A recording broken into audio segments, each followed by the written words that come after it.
In the present scenario, the need of infrastructure is demanding raw materials and producing large amount of waste.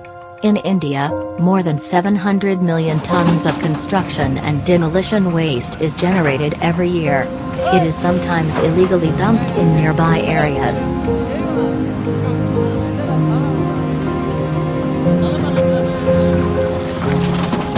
On the other side, the demand for crushed stone and sand by construction sector is increasing rapidly.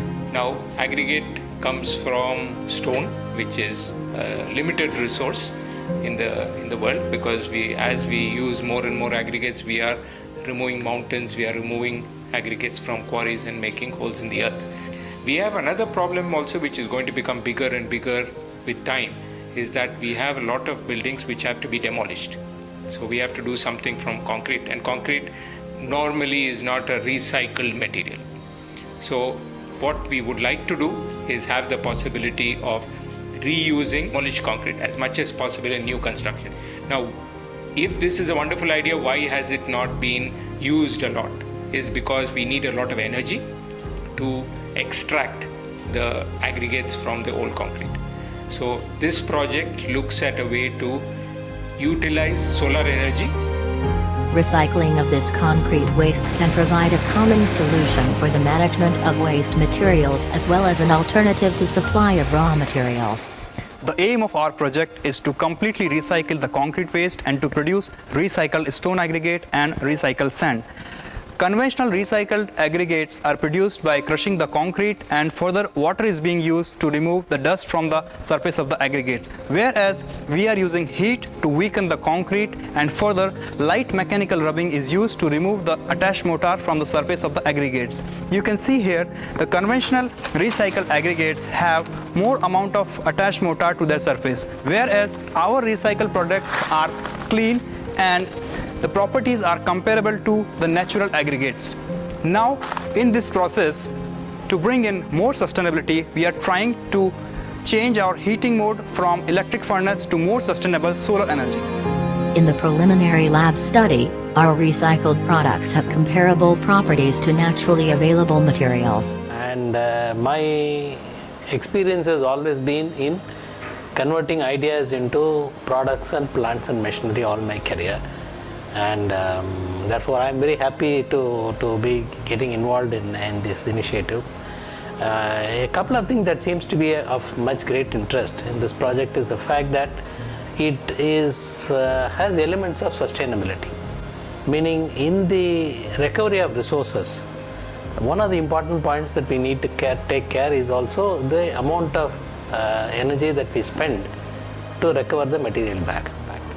So I'm very hopeful that after the scale up, one should be able to find the process economics very attractive. The second is also the fact that it is fairly scalable. Conventionally, recycled plants would have to have this as a criteria, is that the availability of material is likely to be widely dispersed. So it's not as if you will have a very large mine in which you will get all the raw material. So it is likely to be spread all over the place. Therefore, in terms of solar energy availability is also, at least in our country, is fairly widespread. So I do believe that both the idea as well as the fact that it is being developed using solar as one of the inputs is very, very promising there. The recycled aggregate market in India is building up slowly. New policies are being introduced by the government to promote the uses of recycled products. While technological barriers are being addressed to reduce the carbon footprint and thereby the cost of recycling operations, our product, recycled aggregate, still faces stiff competition from its natural counterpart. There are so many issues that plagues its supply chain, including problems in collection, processing and utilization. To show the amount of problem with respect to recycling in India, let me tell you a statistic. Some European countries with a population of 16 million have about 120 recycling plants. However, our country with a population of over a billion has a meager number of about 5 or 6 recycling plants operational. That shows the potential for recycling in India. Of late, there's a lot of changes in the policy have emerged in India, including revision in the Indian standards to permit the usage of recycled aggregates in construction projects, developments in the waste management rules frameworks, and waste management initiatives such as Swachh Bharat Abhiyan gives a big push towards recycling. If construction stakeholders join hands and pledge to take steps towards sustainable development, we have a bright future.